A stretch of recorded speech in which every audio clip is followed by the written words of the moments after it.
You are watching Access LaPorte County, Channel 97. Coming up next is July 19th, 2023 meeting of the Michigan City Park and Recreation Board. You can find more information for this meeting by visiting www.accesslaportecounty.org. Welcome, good evening to the July 19th Michigan City Park Board meeting. And if you would rise and repeat the pledge, please. Pledge allegiance to the flag of the United States of America and to the republic for which it stands, one nation, under God, indivisible, with liberty and justice for all. And would you call the roll, please? Mr. Freeze, Here. Mr. Glidden, Here. Mrs. Sperling. Here. We have the minutes from the previous meeting of July 5th in front of you. Are there any corrections or additions that need to be made? If not, do we have a motion to accept those? I would move to accept the minutes of July 5th. I'll second it. All in favor, say aye. Aye. Aye. Opposed? Motion carries. Project updates. Yes, tonight Dominique Edwards is here. She's the manager of the Walker Street Garden, and she'd like to give a short presentation to the board. And just to remind you, the Parks Department partners with Purdue and Dominique to run all the great programs in the community garden. It's way more than a garden. She has everything out there. Hi, everyone. How are you? Welcome. Thank you so much for, I didn't know I was first on the agenda, but I'll accept it. So yes, I wanted to come and give you guys a really positive update.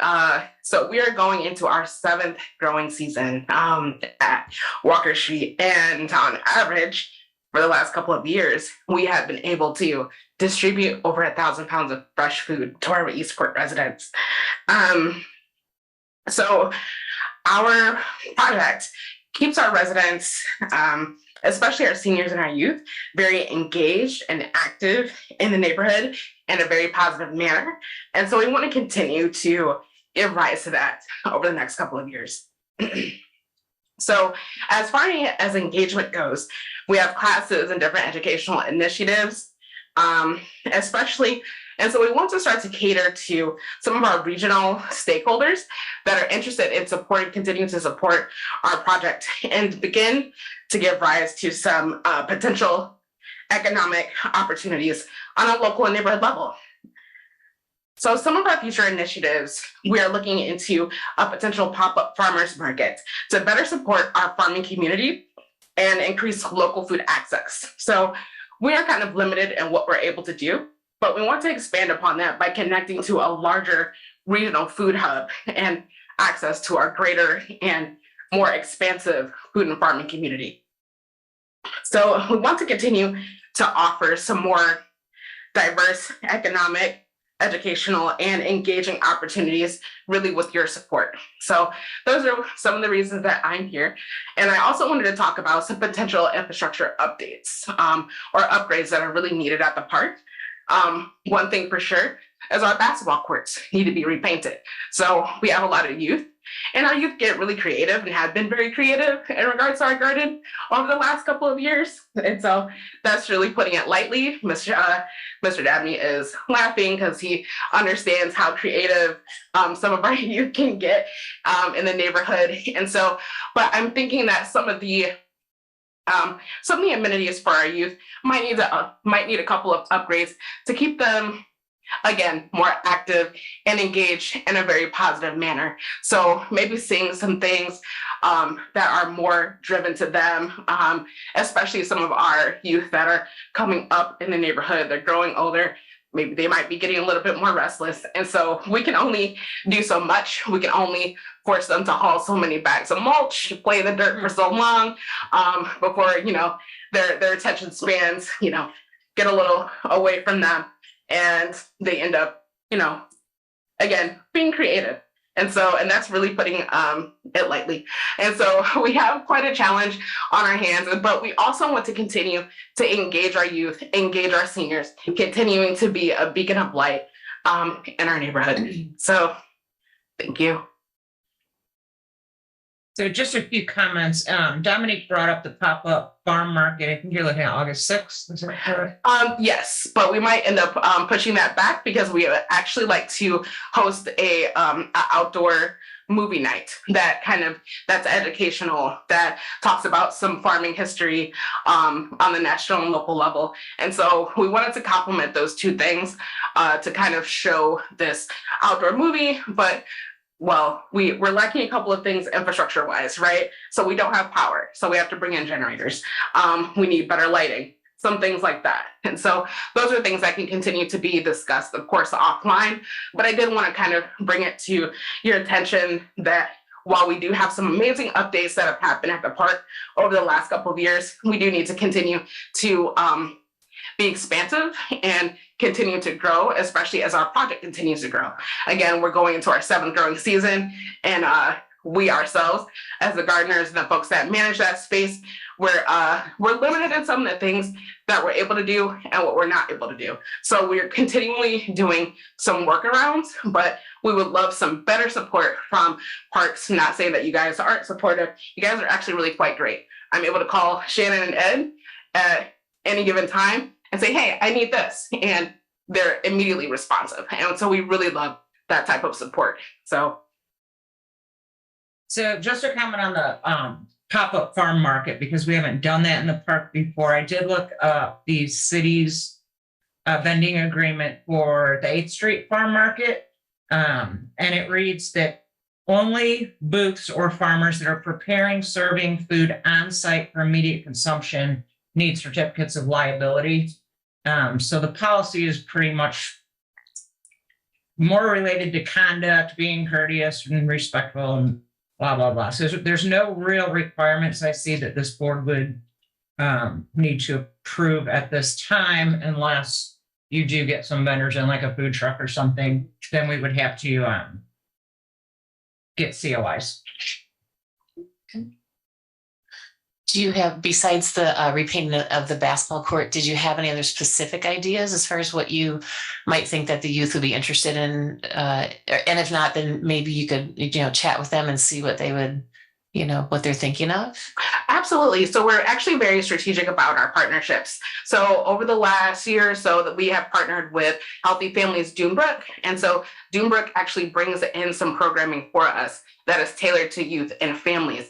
But of course, Dunebrook's kind of range is from like 0 to 5 years old. So beyond that, we are the ones that have to kind of step in and get a little creative. And so over the years, we have offered a lot of intergenerational programming that's, fit for everyone. So we have dabbled in arts. We've taught people how to harvest, how to can, how to grow their own food, period. And tried to kind of tailor some of our unique programming. And of course, it's all free and open to the public. So we don't push anybody away. Of course, if they're not from Eastport, we welcome everyone. Mhm. So, yes, sir. Dominique, how often do you have to bring out your generators, and does the Walker Street Garden have the ability to generate any revenue at all to pay for a NIPSCO bill? We can't. So that's why we need some infrastructure upgrades to assist us in potentially exploring what a revenue generator might look like for us. And so that's why we don't have a set of bylaws and whatnot yet, but hopefully in the future, as we continue to get organized with some other strategic partnerships with different organizations, we might be able to do that. And so that's why I would like to explore this option with you to look into what that might potentially look like. When the garden was established some years back, they didn't really look into what the financial sustainability looked like for this particular project. But I've been exploring what that might potentially look like for us, and something that I've strongly advocated for in our city and our community as a whole for some years now. So I would recommend that Dominique and I just have a discussion. We have many years, over the years, added garden beds, added fencing, added water. There are grant funds available still through community development block grants. So you can put together a wish list, and we'll get with CBDG and see what we can do. Awesome. Thank you all so much. I got a couple comments as well. Yes, sir. 7 years. And I remember when we started this with the Eastport neighborhood group, and then you've taken it to another level. And we appreciate that you came to take over because it was a Caroline Arnett and those guys at the beginning. And when you're talking about lights, we passed $15,000 with the American Rescue Plan for solar lights. Okay. And a couple of us on the council have been wondering where those, we haven't seen them yet. And this was approved a long time ago. I think it was American Rescue Plan money, but they were supposed to be hung up and they would work solar. And, you know, we were talking about putting them in alleyways and other places to create some light. We should look into that because, like I said, I've been trying to chase this down and find out where are these lights that we spent we appropriated $15,000 for. I think that could be helpful down there as well. So we'll take a peek into that as well moving forward to see if we can get something up there that wouldn't have any cost to it with those solar lights. I mean, we've already paid for them. So I think that would help. Yes. Thanks. So we look forward to it. And like I said, thank you for taking that garden to another level. I remember when we first started, there was a lot of skepticism. You remember when we started that?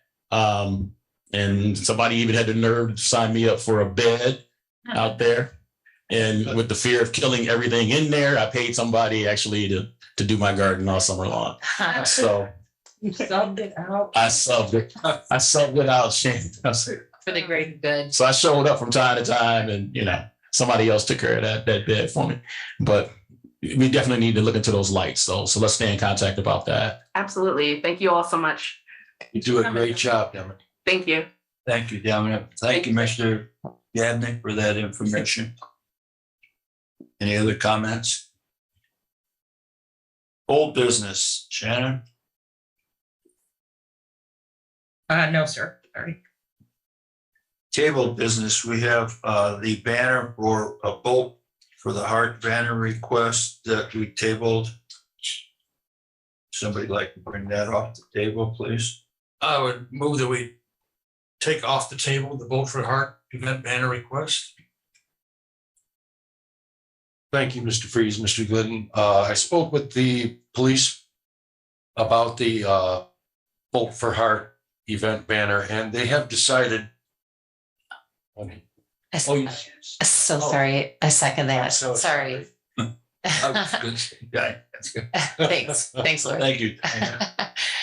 And the police, I spoke with the police, and they have decided that they have another location that they would rather put their sign.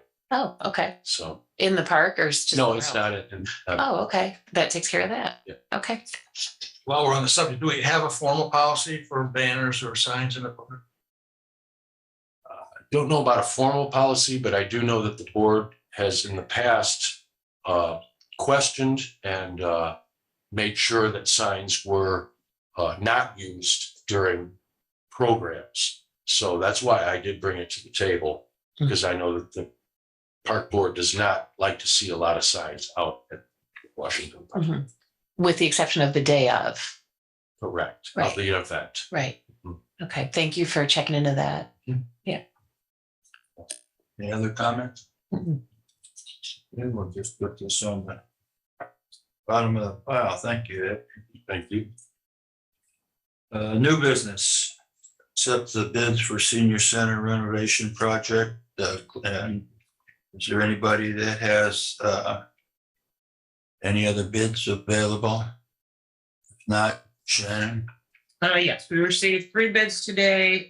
One from Larson Danielson, received at 4:55 PM.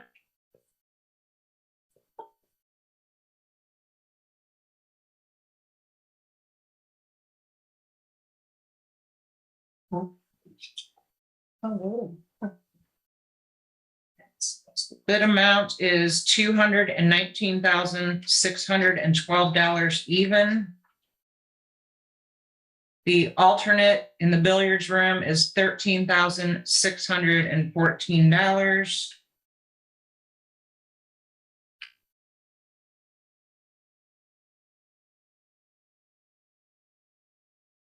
I don't see that the bid form asks for a number of days to complete. And maybe it's somewhere else in there, but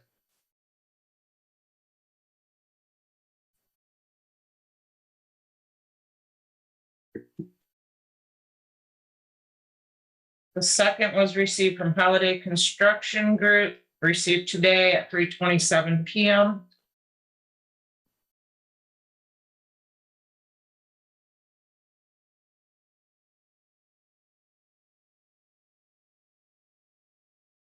And it's 13 for the billiards room. Base bid amount is for $198,000 even. Alternate one, new flooring in the billiards room, $17,000. These extra packets are just the EEO documents for human rights structure. And the last bid was received by Gibson Lewis today at 10:13 a.m.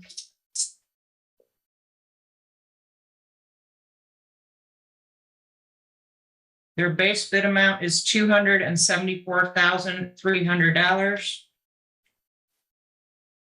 Their alternate one for work in the billiards room, $24,300.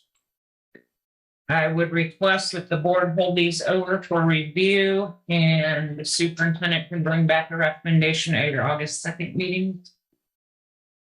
I would move, Mr. President. I'll second it. All in favor, say aye. Aye. Opposed? Motion carries. Thank you.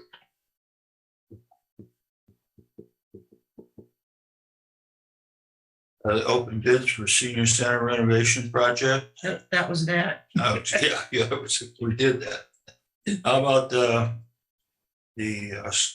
number one for the water tower project? Yes, included in your packet is a contract addendum for the design of Water Tower Park.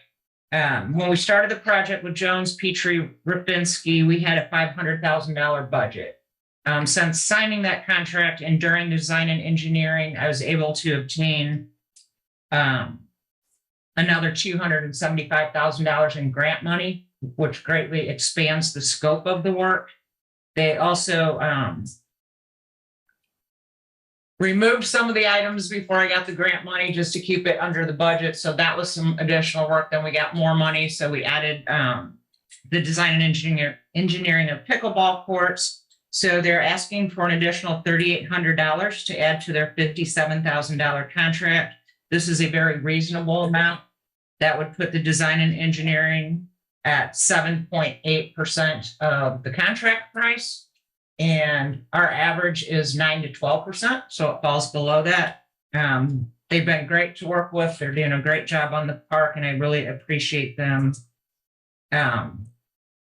Going back and forth with the money and the budget, and they've just been really great to work with. So I would recommend approval of that addition to their contract. What was that amount, please, Shannon? $3,800, which makes their total contract now $60,800. Got it. Thank you. Questions? Or any questions from the public? We have a motion to accept the addition of $3,800. So move, Mr. President. I'll second it. All in favor, say aye. Aye. Aye. Opposed? Motion carries.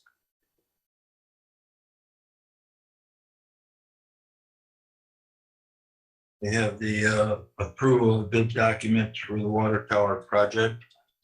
So the park board received it's approximately 400 pages of the final design work. If you remember, you did approve the 90% design work, and so did the grantors. So now we're at 100% design. The bid documents are complete, and we are ready to put this out for bid tomorrow if the board approves the documents tonight. Questions? And I will say, your attorney has reviewed and approved the actual notice to bidder, not the designs and plans, but the notice. Thank you.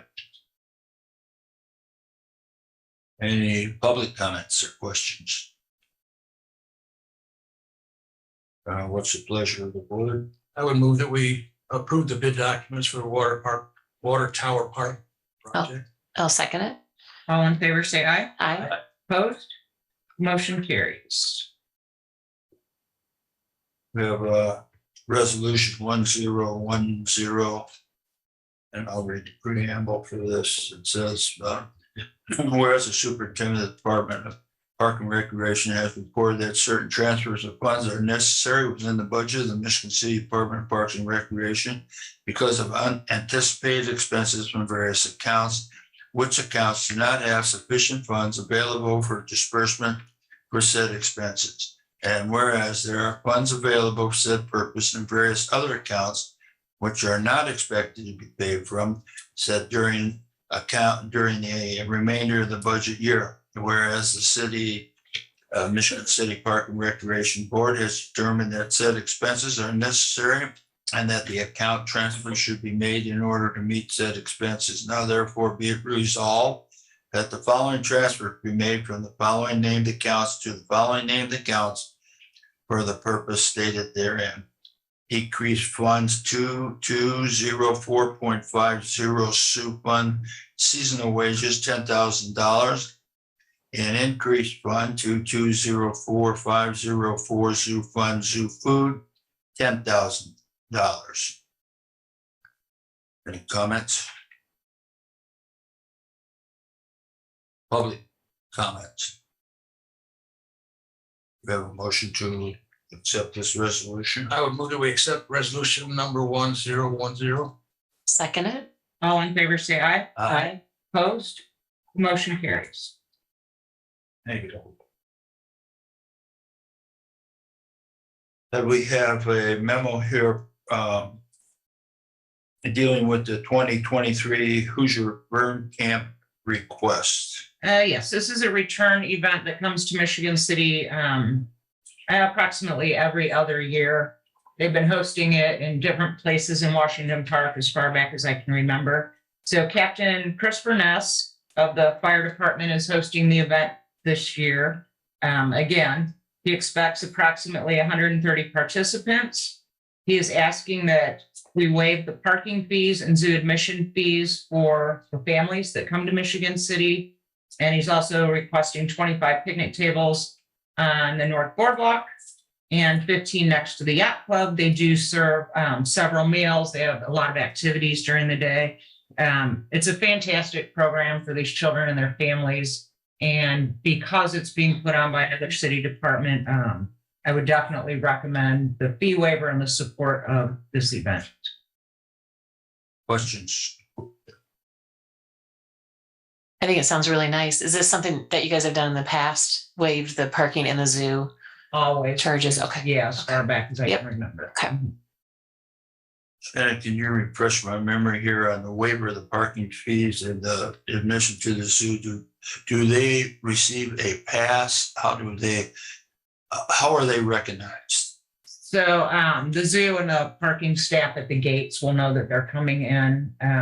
In the past, we also waived fees for the splash park, so they would be banded. So we'll work that out with Chris, but we've never had an issue with it. We may just do the wristbands again this year.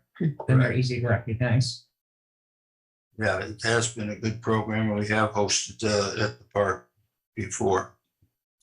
Any public comment or questions? Do we have a motion to allow the fire department to hold their burn camp on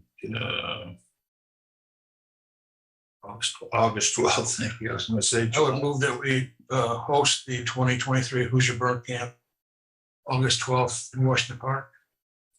I second it. All in favor, say aye. Aye. Aye. Opposed? Motion carries. Revised park department purchasing policy. And we received that short novel. So we have our own purchasing policy, which is very similar to the Board of Works, and the city attorney contacted all department heads stating that the Indiana State Board of Accounts wants us to include federal purchasing language. So pretty much that's all it is. If you have a project that's federally funded, good examples are trails, or sidewalks, or streets that go through NDOT and NERC. That's all federal money. Quite a few of the playground grants that I get are federally funded as well. So this lays out the purchasing guidelines for using federal funds. I'm very familiar with this. I've been doing it for many years because my grants require it. So we're just simply adding that language to our purchase policy so it's complete and we can satisfy the State Board of Accounts. That's 10.01.1 to 1.11 on page 14 and 15. Any questions? Public comment. We have a motion then to approve the revised park department purchasing policy. I would move that we approve the revised park department purchasing policy. Second it? All in favor, say aye. Aye. Opposed? Motion carries.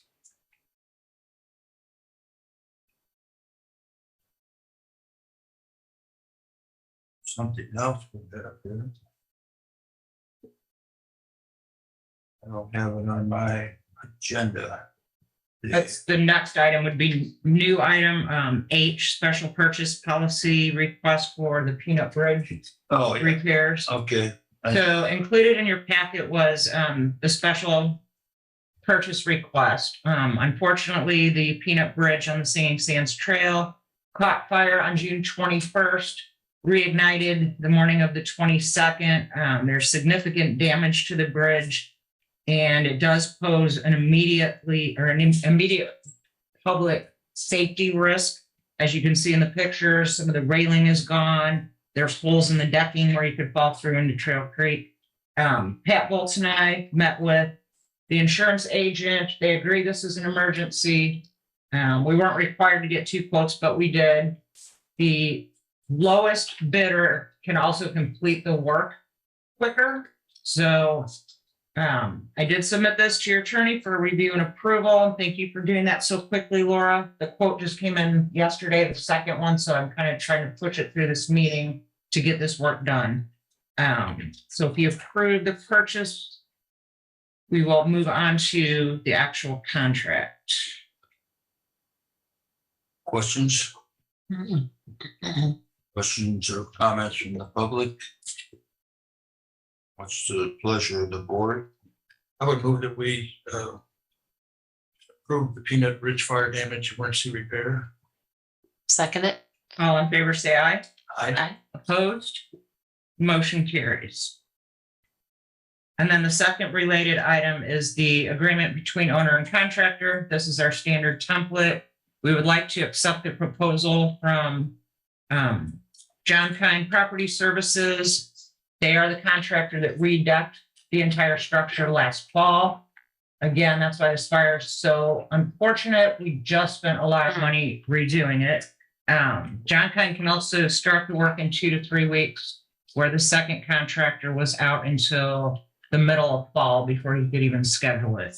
Again, this is a safety issue, so I would recommend that you accept their proposal in the amount of $35,500, award the contract, and once their insurance certificates are turned in, I will issue a notice to proceed and get this scheduled immediately. Questions? Public comments? Thank you, Shannon, for organizing that. Do we have a motion to accept? I would move that we approve the contract between Aaron John Kine Property Services and the Park Department. Second it? All in favor, say aye. Aye. Opposed? Motion carries.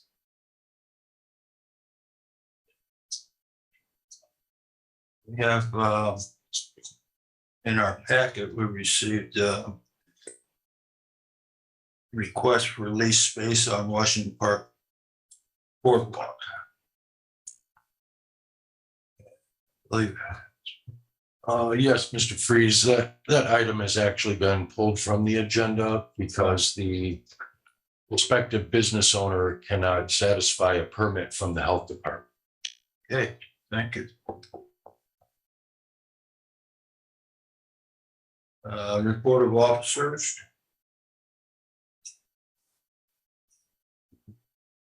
Superintendent. There's a resolution of the date. No. That's been done also. Thank you. Thank you, Mr. Freeze. I would like to first report that the Michigan City Zoological Society will be hosting a fundraiser cruise on the Amita 2 this Saturday from 4 to 6 p.m. There will be live music, a light snack, and a cash bar. Boarding begins at 3:30, and you must be 21 to attend. Tickets are $50 each and are available on Eventbrite. So if you want to support the zoo and the Zoological Society, join Harbor Country Adventures on the Amita 2 this Saturday. The Millennium Fountain. Please understand the topic of the condition of the Millennium Fountain. After a close-up review of the fountain, along with conversations with our maintenance director, Mr. Volz, and our skilled craftsman, Carl Weinig, I have surmised that the Millennium Fountain was constructed improperly, and we have been struggling to maintain it since no monies have been added to the budget for its care. The items or components of the fountain that have failed from the lack of proper maintenance and construction are the following: mechanical failure of the main pump and filter, electrical and electronic functions, structural and functional concrete spalling and rusting of reinforcement, and a pump house that was constructed without ventilation. These are the items that define the breakdown of this facility, and it took over 20 years to get to this point. So if anybody is unsure what is wrong with the fountain, I just explained it, and the mayor has joined in to evaluate a cost and determine the best method of acquiring funds to fix this fountain. An estimated cost to repair this fountain is still not finalized. So I will update the board and the public as soon as I find out more information. Next, I want to report on the golf courses. Maintenance staff at the golf courses is proving to perform top-notch quality work. Michael Moore continues to manage his assistants and the mowing crew to complete the daily work that makes the fairways, greens, and roughs looking as great as it ever has. Also, the spray tech is doing an excellent job. Great work to all those who work there and are receiving many compliments. Thank you, Sean Smith and the street department for their labor and materials to repair some of the portions of the cart paths with asphalt and asphalt millings.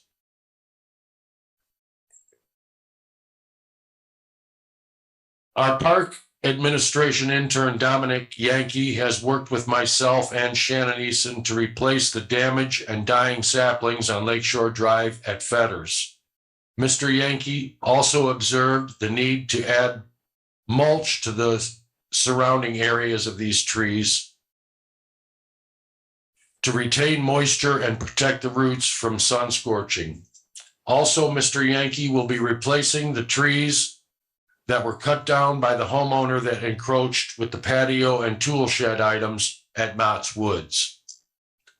At Oak Hills, it was reported to me that precarious limbs and branches are looming over certain areas above the playground.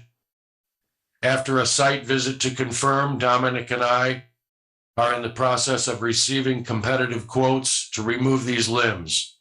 Funding will come from the Oak Hills renovation grant, and work should begin this fall. And that completes my report. As far as vandalism at the fountain itself, there have been vandals that have been picking up the spalled concrete that I mentioned and throwing them around throughout the inside of the fountain. And chairs have been thrown into the fountain that have to be removed constantly. And this ends my report. Thank you. Thank you. Any questions for Superintendent? Phil, I have a quick question. Shannon, if you can help me out on this, because I had somebody contact me asking about water fountains and that in the park. And I recall from way back in the day when I was on this board that it seemed like water fountains in these parks were kind of targets for vandalism. Am I remembering this correctly? Straighten me out, please. They were, I would say 20 years ago, yes, they were continuously Did banned. you say 20 years ago? Thank you. But 15 years ago. Now, in recent years, probably in the last 9 years or so, as we've redone the parks, there's new products out there that are, they're called vandal proof. So they're much hardier, more commercial construction.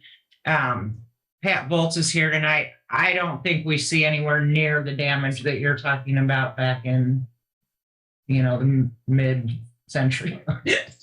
Mid-90s, but no, that was true. We experienced a lot of damage. I just don't see the reports for that as much anymore. Also, for your information, Mr. Yankee and I visited Gardena Park 2 days ago, and that fountain I checked and is working well. People respect water more these days, I think. So seriously, Yeah. they're out there, and at some point we started removing the fountains because we just couldn't keep up with the damage, and we got a lot of complaints. So, All right. Thanks for that. Like I said, I answered a question to somebody and I thought I was clear giving them that information, but I wanted to have you answer that question for me. Hopefully they're watching and listening. Thanks. you're welcome. Any other comments? Mr. Latchford's not here today. Port Authority, I was unable to attend the last meeting. As far as I know, there isn't anything that directly affected the park department. Zoological Society, Mr. Clinton. The Zoological Society met last week and they discussed, they had a great fun run. They had 227 runners. And again, they have the lake cruise. Mr. Shin mentioned this Saturday, July 22nd. The boarding starts at 3:30 on the Amita. Thank you. Attorneys, Thank you, Mr. Freeze. I don't have anything to report tonight. any directors' reports? Yes, I see the zoo director and her staff are here. I'll remind the board at your meeting on July 5th, you approved our budgets and capital purchases, which included $1 million for a new zoo gift shop. The zoo director and retail manager did submit quite a few supporting documents for the board to review. So I think it's appropriate at this time to finalize that decision. We were supposed to have budget workshops with the council the controller and the mayor last week, but they didn't get scheduled. So there's still time for changes. And like Mr. Dabney brought up, it's easier to take something out than add it back in. So we're still waiting on that schedule. But I'm assuming it will be well prior to your next meeting. We did receive a packet. Thank you, Jamie. It's very inclusive. And on the page 22 of 31 pages is a description of the new gift shop and classroom and rental space that is proposed for the year 2023-24, and had the estimated cost of $1 million. And it also had funding sources listed. Question from the board, Diane? So first I want to thank you for submitting that information. Thanks. I wanted to thank you guys for, submitting that detailed information about the operation of the current, situation that you guys are in. There was a lot of really good information in there. I do still feel that there wasn't enough financial information. Yeah, you can come up if you want to. There wasn't enough financial information in there. So I have a few questions on that, but I think that we really need to put together a full pro forma for this type of project due to the cost, the $1 million.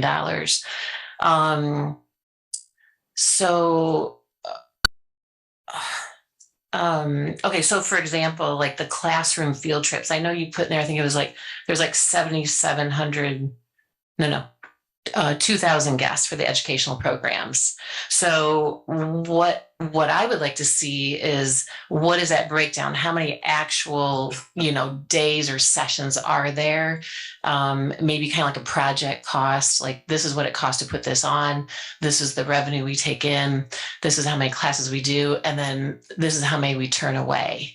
Because I think that is what is key to getting this across to city council as far as needing it. And all the categories, I think what's key is that it's the additional revenue and number of people that we're going to get. And I know we don't have a crystal ball, but just, kind of like how Marty did with the golf carts, like this was how many people they get to turn away that couldn't rent golf carts. So there was a number there, and that made it very easy to approve that. I know we talked about the school students, 7,700 school students that visit the zoo. And I'm assuming that's maybe in like April and May, right? Okay. So then one thing I didn't see in there is tell me about the rest of the season.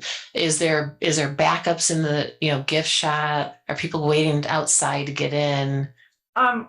So no, people aren't waiting outside to get in, but it is very packed in the gift shop. I feel that a lot of people don't come into the gift shop and just bypass it because it is too busy in there. We do get, even without the school groups, we get very busy in the gift shop without the kids coming in. Right. Like even just this past Monday and Tuesday, we've been swamped, so it was just very, very busy. It's hard to tell of how many people aren't coming in there because we don't have people saying, well, I didn't come in, Yeah. So I wouldn't know how many people were not getting in there, but I do know that it is very hard to maneuver in there. If you saw the pictures, if you get maybe 15 people in there, if you put a stroller or a wagon in there, Right. it's impossible to And I move can see around. that. Yeah, I've definitely been in that shop, and it's adorable, and it's like- it is small. I feel like, and the people that do come in, I mean, we'll have people that'll spend $200 in the gift shop Mhm. easily. And they, so I feel like we're losing a lot of sales because of that. Cause I know me personally, I wouldn't go into the gift shop if it was busy like that. Mhm. I wouldn't fight my way in, so. Right. Okay. And the other thing, as far as the increase in the square footage, I think that was going to be it would be an additional 1,512 square feet. Is that correct? Okay. So the only thing I want to say, there was one figure in there, like this is what we do per square foot. So this is how many square feet it is. And, when you increase the size, it's not always linear as far as, Right. so I just want to say that as far as financially. Which is why I wasn't, the number I gave you over the 400,000, I'm like, that'd be wonderful, but I don't foresee that because I don't see every square foot bringing in that amount on it like that. Right. Yeah. So one thing, and I feel bad about all the places you got to go to get your stuff. And I think we talked about this before, as far as the deliveries. I know you like to buy in bulk. I think you get deals. Well, so I get deals, but I can't get stock in during open season because it has to sit in the middle of the gift shop in order for us to process it. So if you think about it, we've got that spiral staircase right in the middle of the gift shop. Right. So when boxes come in, that's where they have to get stacked up, and that causes even less room for people to get into the gift shop. And then us trying to work on it during the day when people are in there is almost impossible. I can't stock during the day if people are in there. Yeah. Because it's just hard to maneuver. It's hard to get around. It's hard to get products out there. So I can't get the orders in when we are actually open for the season. And are those orders you're getting, like, how often are you getting those orders? So I buy 95% of my stock in November. And so they will be delivered in December and then February. So my gift shop will be packed full with boxes. Yep. So that's when I get majority of all my deliveries, but I do get like back orders. I get a few smaller orders in, later, a little bit later in the season. Okay. So I think it would be important to quantify also, like when you're buying in bulk like that, and obviously you're getting it in when the store's not even open. So that's great. So then you have all kinds of room and time to put that away. No. No room. Yeah. Well, and if you think about it too, So the skid. these times I have to handle this product. So when the product comes in, our doors are not big enough to actually get a skid in. So the skids have to be parked outside. So then I have to carry every single box into the gift shop. Then we have to enter it into the system, price it, and then I have to take these boxes physically to another storage location. And put that away. So that's what I was wondering about. If we could see where, just to quantify that, if you were to purchase just throughout the year instead of all of that at once. Right, but where am I going to put it? Well, if let's just say you get in then say 3 cases at a time or 5. These are, I'm getting skids at a No, I time. understand that, but that's because you're buying in bulk. But if you are not buying in bulk, how much are you really saving by buying that much in bulk? A ton. Well, I like- save, like- like at the gift show, I get free shipping on a lot of the products on it. And I save like, I get discounts because I'm buying in bulk, because I'm doing that. Totally understand that. But I mean, to actually quantify that, because when we're asking for $1 million, I think we need to list, this is what we're saving by buying like this. So, I mean, you see, you know, a lot of places, they're getting in constant shipments, Lighthouse Place, et cetera, right? There's every week we're replenishing. And so that's just a figure that I think would be very important to look at. I mean, also another factor you have to think about is when we open, I'm on a register. I don't have time then to then process the inventory, price it, and then take it off grounds to another storage area. I have a really hard time as it is getting stock. Because what my day consists of, I come first thing in the morning and I go get stock for the gift shop. I set it up. If I'm in the gift shop, then I work the register starting at 10. If I have to go to concessions, then I'm up in concessions for the day. At the end of the day, most likely we're going to need to stock again. So if I can, I run back over and get more stock, or I have to do it first thing in the morning. So there's not enough time when we're actually open for me actually to process orders and actually get them out and inventoried and priced and do that way. So if I'm going to interject, I think what Diane's getting at is to sell this to the city council. Can you spreadsheet out? I bought $100,000 worth of stock in November. If I were to purchase that same 100,000 throughout the year, is it 45% extra I'm paying? And what's the shipping?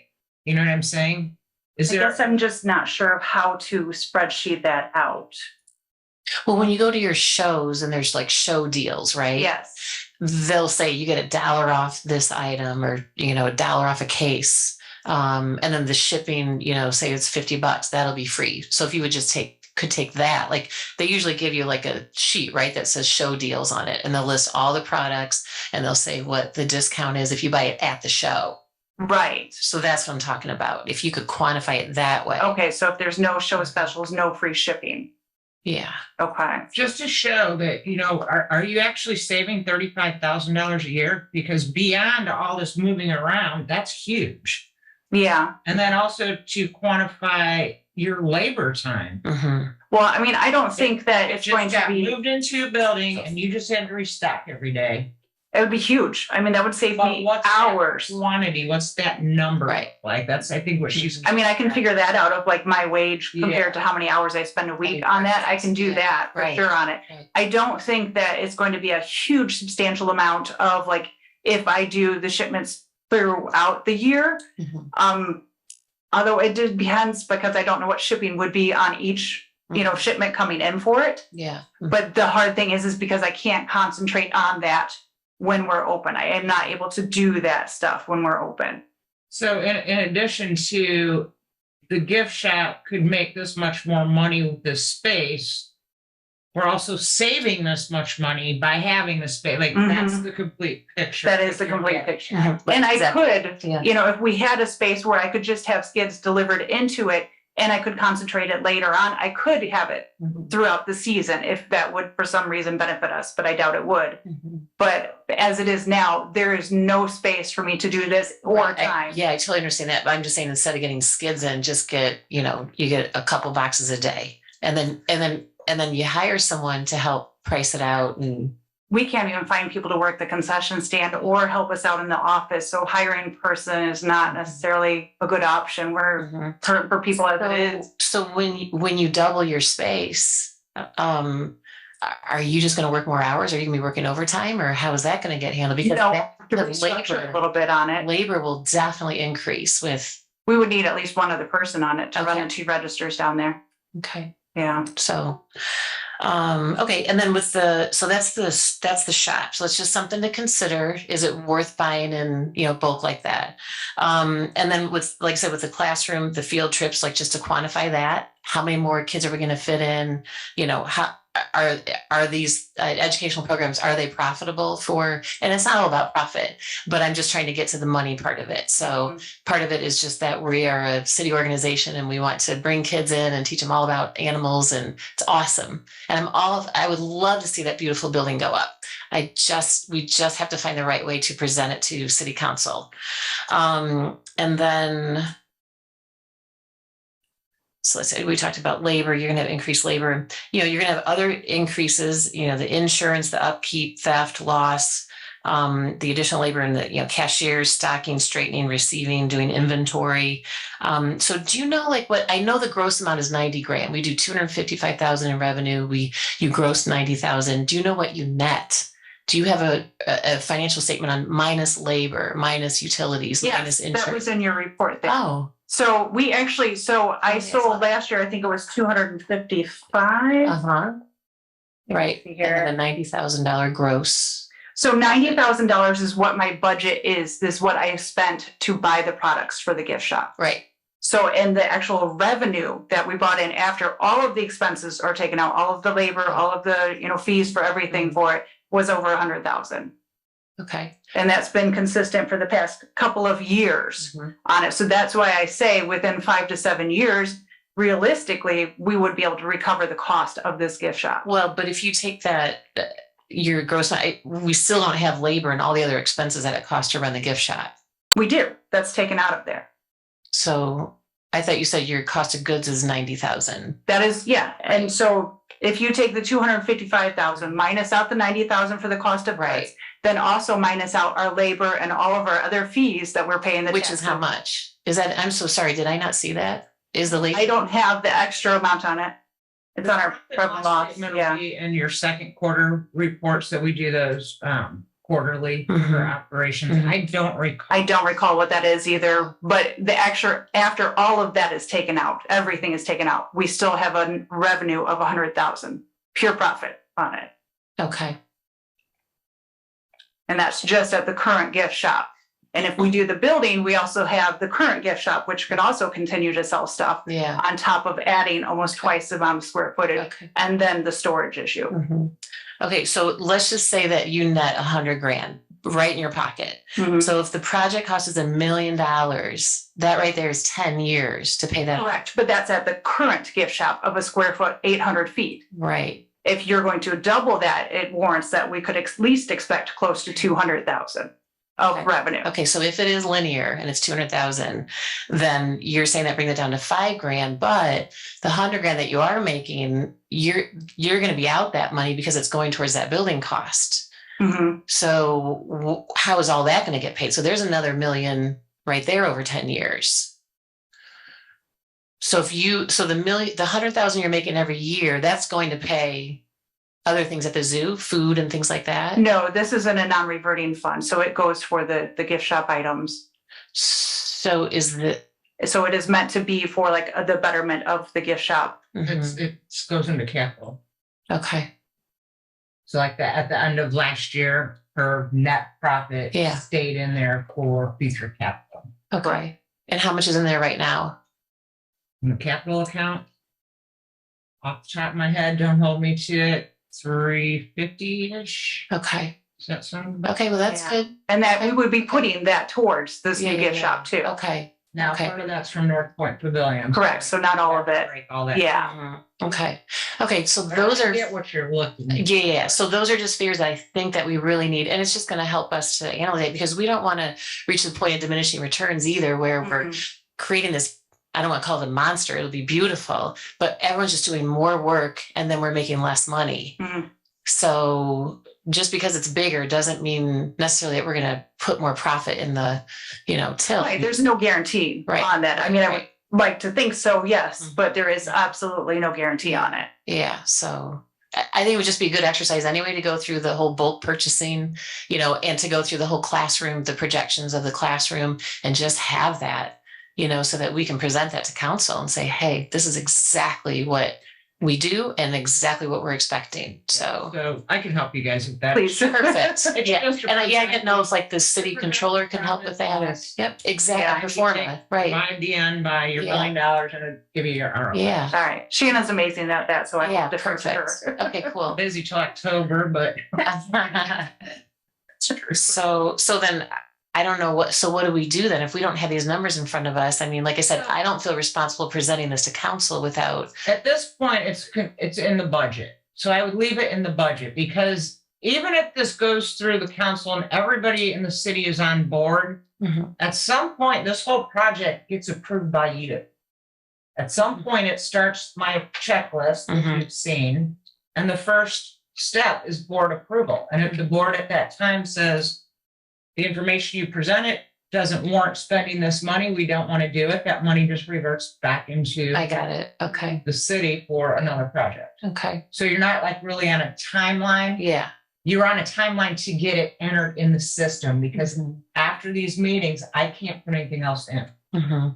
Everything can be cut, nothing can be added. Mm-hmm.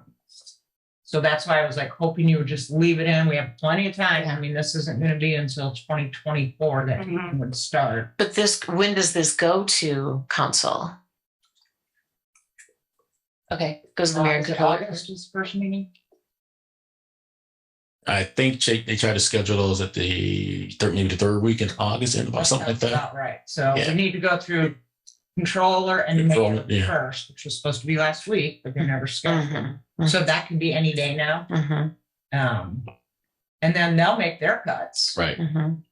And then they present to the council and then we start going through all the council workshops. By, I think it's November 1st, the council has to approve it and submit to the state. Oh, okay. So if that money is still in there and goes through all the approvals and the state approves it, January 1st, that money belongs to this department for that project. Mm-hmm. That doesn't mean you have to spend the Mm-hmm. money for the project. Yeah. Okay. You Got can it. always like pull back and say after, further discussion and review, Mm-hmm. we don't want to do it. Mm-hmm. And then we just deobligate it and it goes right back to the city. Yeah. Okay. And then Shannon runs back and tries to get it for trails. No stealing, no stealing. And I know you guys are so busy right now, so you don't really have time to like research this right now. So, but that gives them time then, right? That gives them time to. Plenty of time. And Yeah. Like I Good. said, I have Okay. some templates that are pretty easy Yeah. that we can use to project out. So Yeah. Okay, cool. That sounds Yeah. good. Like I said, don't get me wrong. I'd love to see it. I just want it to be presented the right way, yeah, it needs to be just because we don't Right. want to just be like a cry wolf where we're just like, we want this and we want that. And then they won't listen to anything we have to say. Because if we present this and it's a bad deal, they're not going to put much faith in us for Mhm. future, Right. That's what I'm concerned about. So And I get I'd it. love to see this happen. Yeah, I get it. Yeah. I understand that you need the numbers on it. The gift shop that we currently have now is ultimately exceeded my expectations on it. I never thought that this would be possible to do what we're doing out of it now. Right. So I just imagine that if we have something even bigger and better, that it's going to be well worth it. Mm-hmm. Right. You know? Right. And I know I mentioned the last time too about the putting things outside the building. And I know that Jamie had said that was like kind of a nightmare to do, but Yes. it's still just a thought, because if it's April and May that it's so busy, when you put out a clothes rack and put out a little kiosk and put a bunch of stuff out there and then hire someone to get by. So it's just an idea in case this doesn't happen, Mhm. to maybe we could put some money into doing something great on the outside that we could lock up and you could just pop it open, just for those, especially for April and May and other busy weekends in the summertime, something really cute, attractive that can work for that. So just an idea. What plans do we have for the classroom months the zoo is closed? I'll let you guys talk on that. Oops. We would do off-season programming, which would be mainly on the weekends. Also, we could do camps during different school breaks. So some schools have the 2-week spring break or the 2-week fall break, and the Christmas break. We also would do programming during then. And then on the weekends, all kinds of different programs. We could do mom and toddler programs.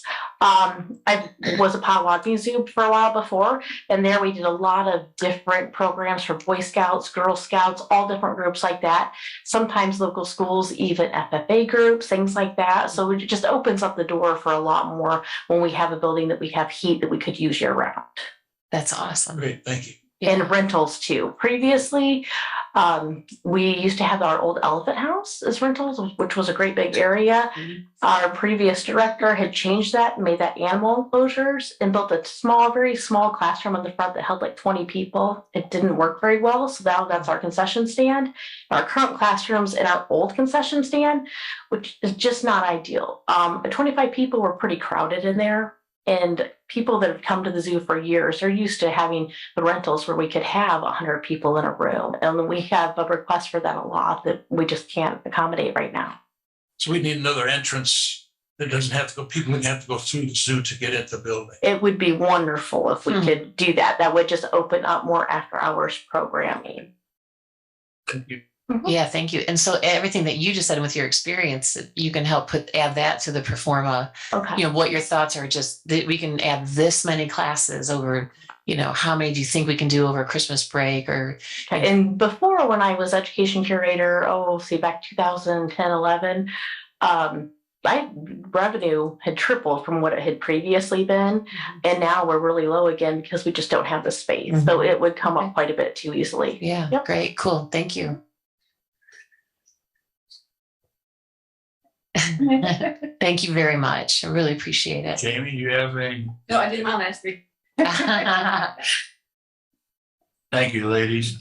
Phil, real quick comment. Yes. And once again, you know, my suggestion, like I said the last time, is to leave it and then move forward with it. Try to provide the information that was being asked for here, because, you know, that's going to be first presented with the city controller, and they do what they do. Then eventually the budget hearings come through the finance committee, then eventually the city council. So I would leave it. And then, like you said, try to provide some of that information that you're asking for and then move forward with it, rather than put the brakes on it now. Leave it and then provide what you can.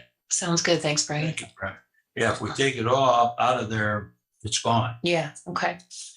So any other comments or questions?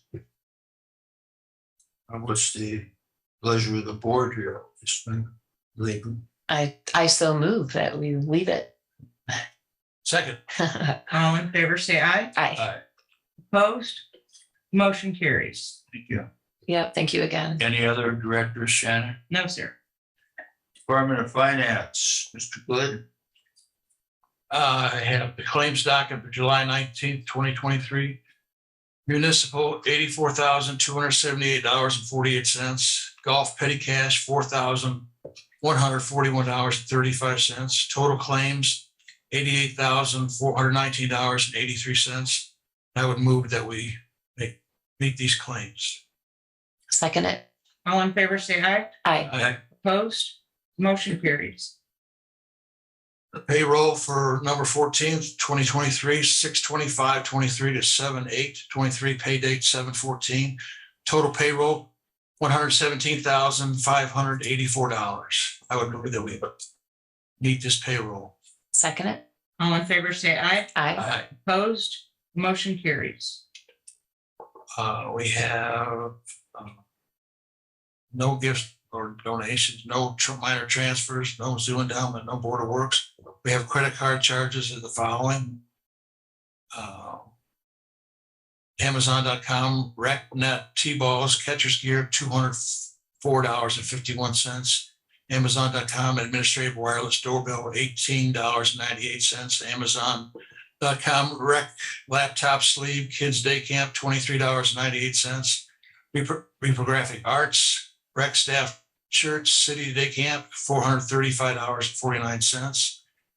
Administrative batteries returned, $110.86. Amazon.com, zoo education money counter, $279.98.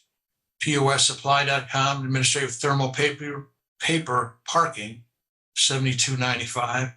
Amazon.com, administrative fridge, hole punch, tape parking, $145.97. Amazon.com, recreation wristband, city day kids day camp, $20.98. Amazon.com, rec hole punch, city kids day camp, $37.17. Amazon.com, zoo education projector toys, $131.27. Amazon.com, zoo concessions air fryer, $89.99. Indiana.gov, administrative North Point elevator permit renew, $131.32. Plumberstock.com, maintenance electric globe valve Oasis, $48.24. Amazon.com, recreation plastic baseball city day camp, $12.98. Amazon.com, recreation liquid glue school glue kids day camp, $20.54. Amazon.com, recreation crayon scissors city day camp, $35.23. Amazon.com recreation sunscreen, first aid kit day camp, for City Kids Day Camp, $180.45. Amazon.com recreation tennis ball, City Day Camp, $4.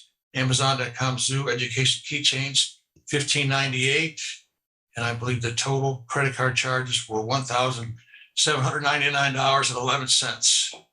And I would move that we pay these credit card charges. Second it. All in favor, say aye. Aye. Opposed? Motion carries. Any other business, Shannon? No, sir. Comments from the public?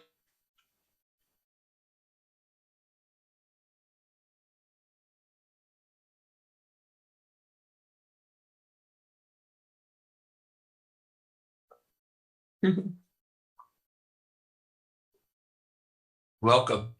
Thank you so very much. If you would state your name and address, please. Belinda Lee, 606 Gladys Street, Michigan City. First, it's a great word. Thank you so much.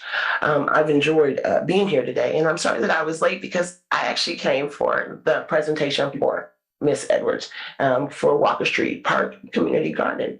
And I've been a part of that garden for the last 3 years, and it's a beautiful place to be. And we're looking forward to you all making some decisions about how we need to function within that space. That space is a beautiful space. We are now, that garden got formed under the Walker Street Neighborhood Association. That neighborhood association has now been revitalized with new leadership. And we're excited about some things that need to go on in our community. And I think a lot of people do not realize that we didn't have a paid structure. People are not being paid. We're volunteers. And the way that we have to present information to parks in order to get some things that we need, we're volunteers. We shouldn't be the purchasing department for a community park. We shouldn't have to go seek bids in order to use the money that's already on the books for us. We're volunteers. We're volunteer gardeners. We're not volunteer attorneys, contractors. We're volunteer gardeners. And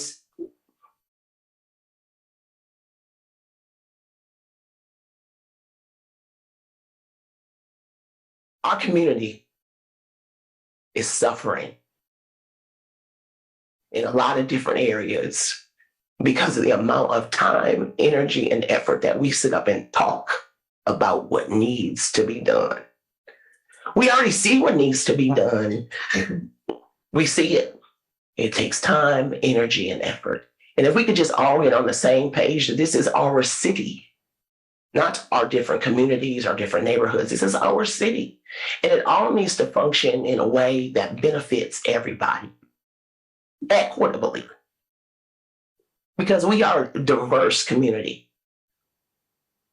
And all of those things should be taken into account when we're talking about using our public spaces, all of them, not just the ones on Walker Street. But that park is amazing. But we don't have no power over there. We're in the dark at 8 o'clock. Well, I still like to sit in my garden at 8 o'clock. But we don't have no lights.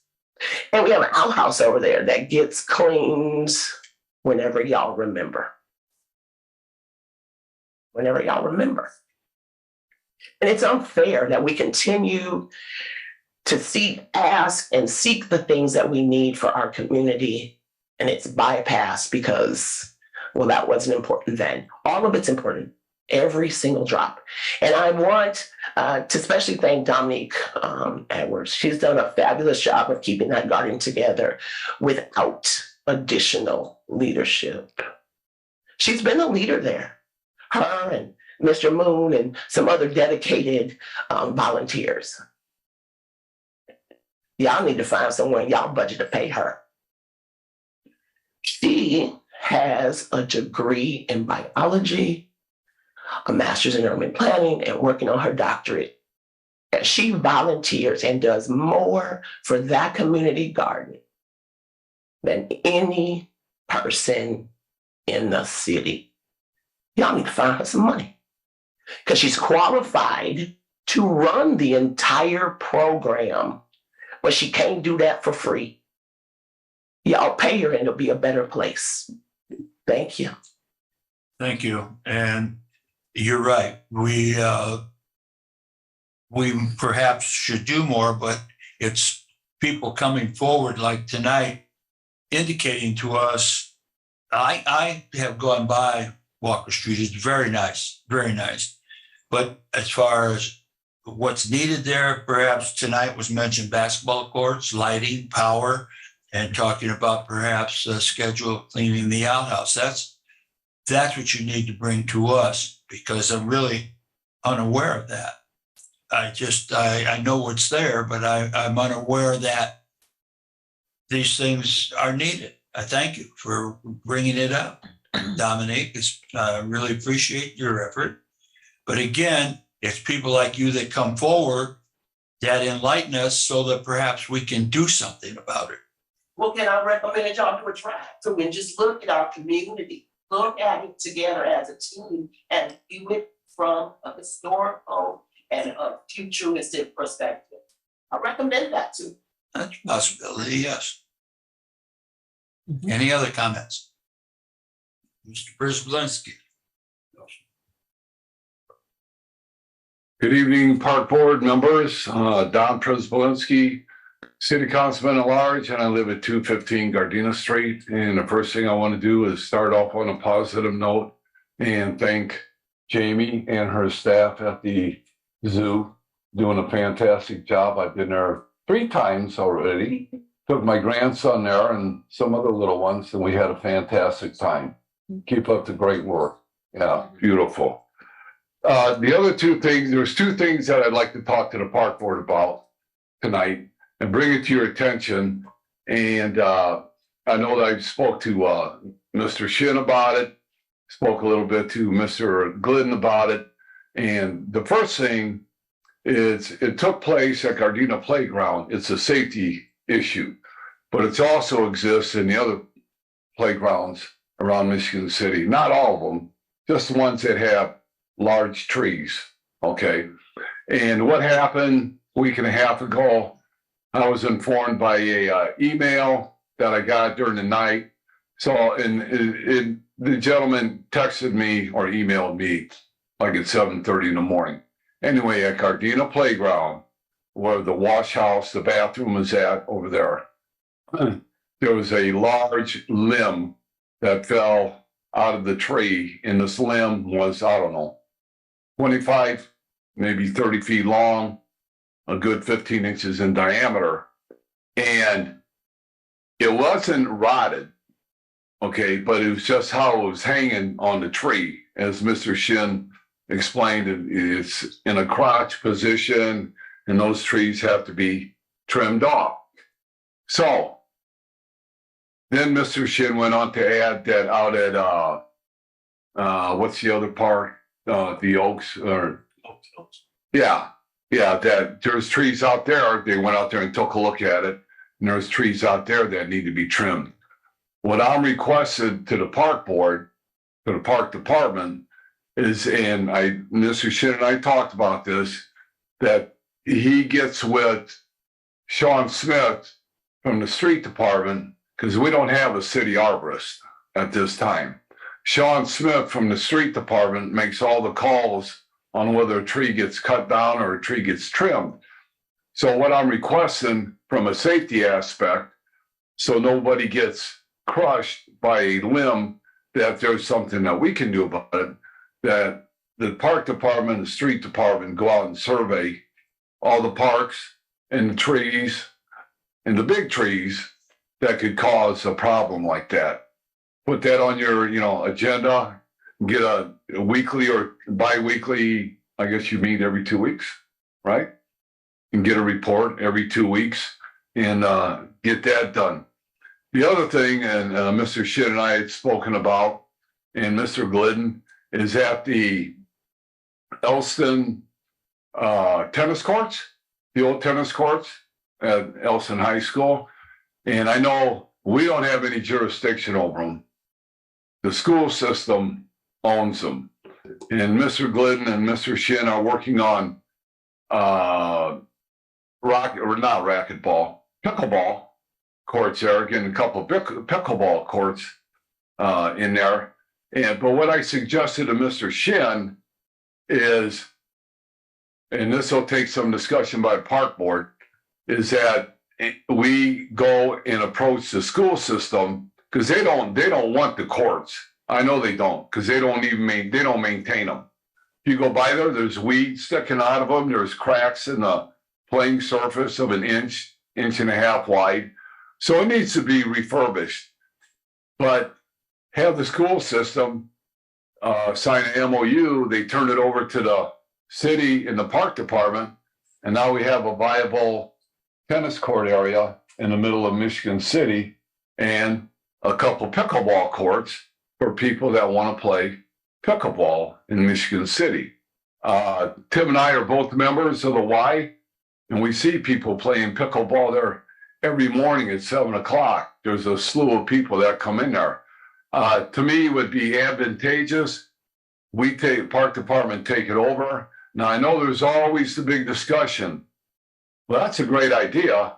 But how are we going to finance this? How are we going to pay for the initial repairs? Because to me, after the initial repairs are done, it's just like a basketball court. It's there. You got the rims, you got the nets, and people come and they use it and then they leave. There's nothing else to do to it. If they leave a little bit of,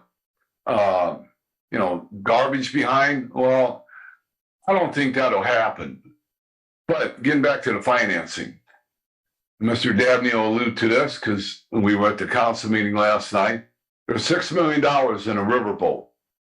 If it costs $10,000 to restore these tennis courts, I will sponsor the ordinance, to get this $10,000, to get the pickleball courts put in, to get these, to get the tennis courts back up and in shape, and just make it a nice looking facility for the middle of Michigan City.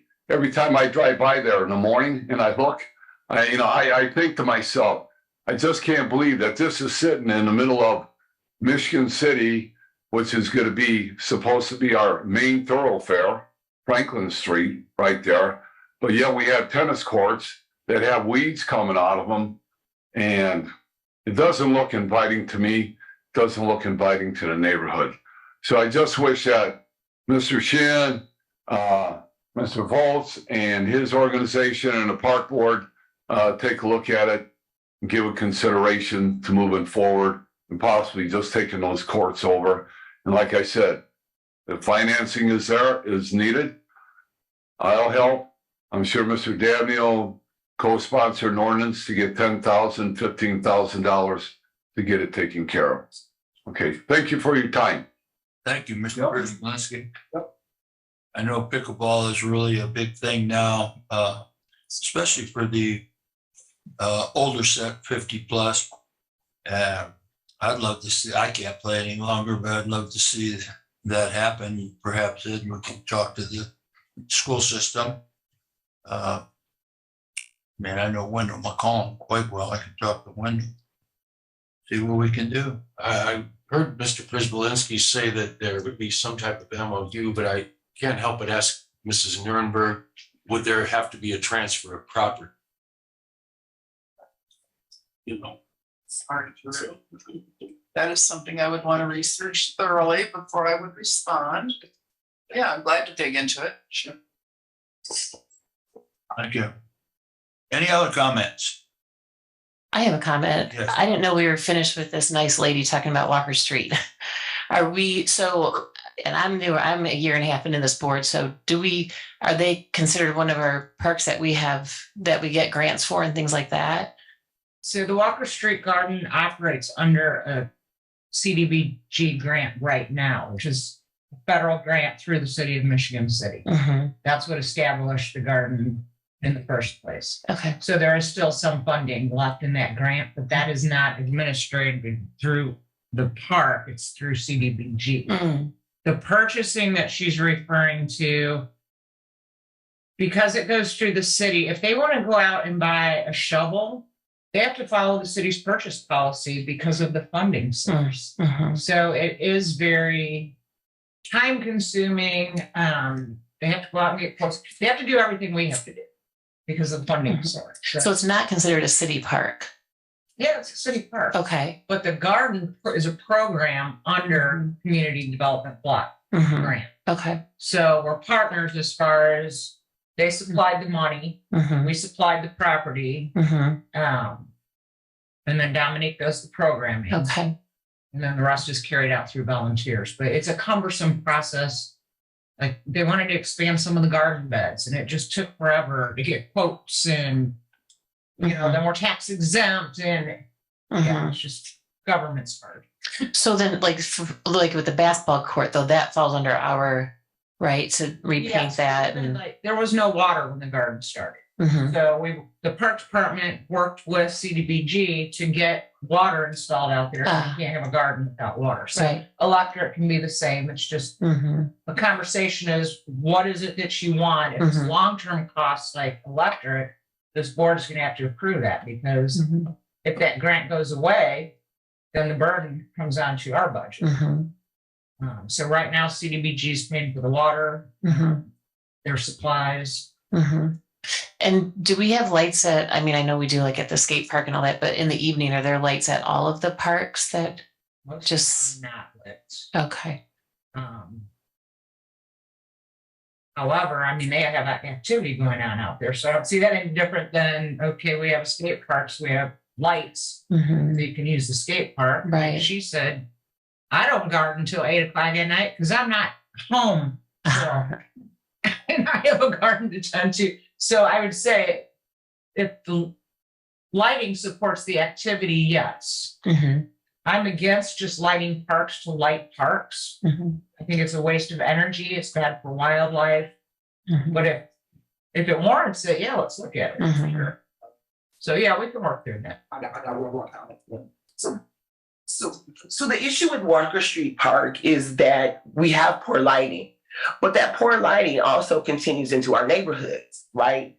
And so the area looks dark and deserted, and we are constantly bombarded with vandalism.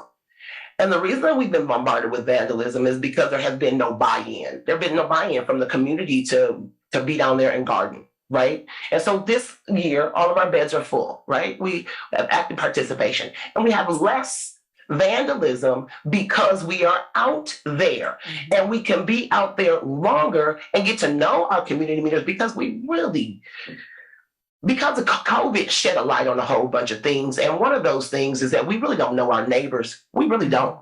We have become so shut in and so afraid of, sickness and disease and such as it is and whatever that is. And now we become afraid of people. And so the garden has become that place to gather where like-minded people get there, and we sit out and water and talk about what's been going on with your kids and your family. It is a communal place because we don't have a community center. If we want to talk about the real things that need to go in our community, we need to invest in them. We really do, because if we spend as much time and energy and effort as in esports, which is one of the largest historical communities in our town. But we seem to forget that because we focus on Elston Grove and how wonderful that is and how it's building up our city. But we respect and treat our tourists to this town better than we do the residents of this town. For instance, as a resident of this town, if I go to the beach, I got to leave at 10 o'clock. If I'm from out of town and I'm camping there, I could stay all night for free. How does that make sense to our community? I don't think. Oh, man. They've been saying ain't nobody kick nobody out. The police don't even go through there and ask nobody to leave. You know why? Because that is our tourism base. I didn't know about that. Oh, come on, ma'am. I'll take you out to the next event. We'll go together. How about that?